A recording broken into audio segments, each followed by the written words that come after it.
Yakult. Okay lang sa tiyan. Also available, Yakult Plus and Yakult Junior.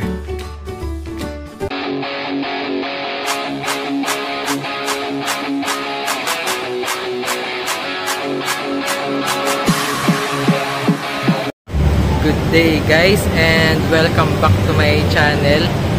So yan guys, kung napapansin nyo sa likod ko, andito ako ngayon sa SM MOA Arena.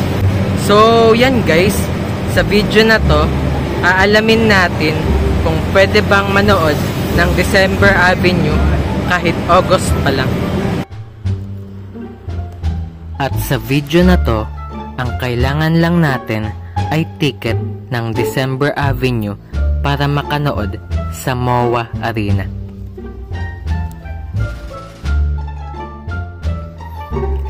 So yan guys, andito na ako sa pila at so far marami na rin ang nakapila at nag-aabang na manood ng December Avenue kahit August pa lang.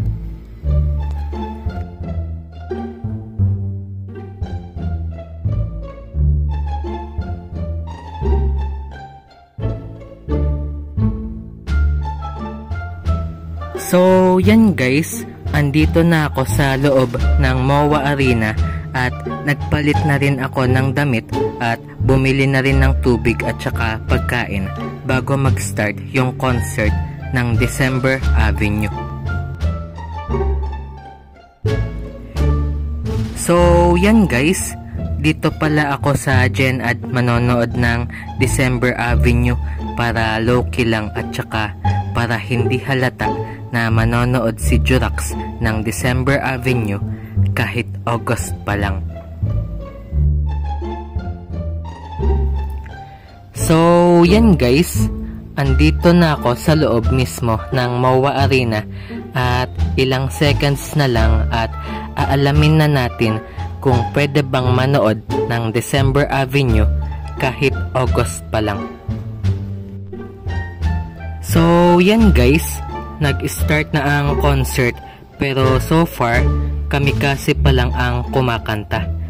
Nakamute pala itong video kasi baka maka-copyright strike tayo ni YouTube, kaya imagine nyo na lang muna kung ano yung kinakanta nila rito sa concert.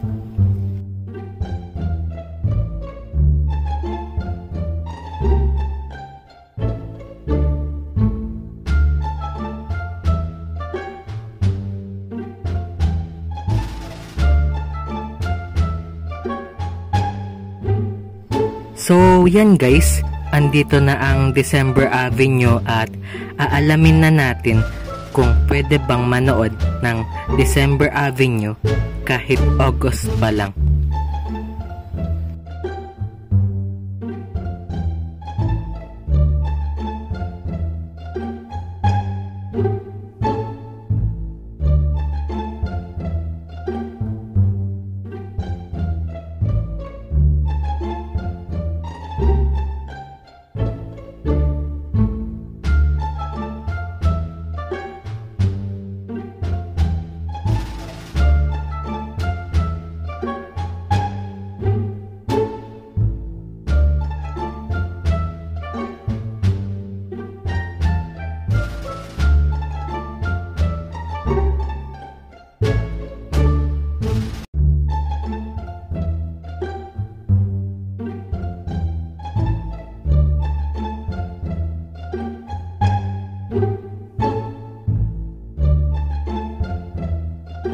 So yan guys, tapos ko nang panoorin yung December Avenue kahit August pa lang.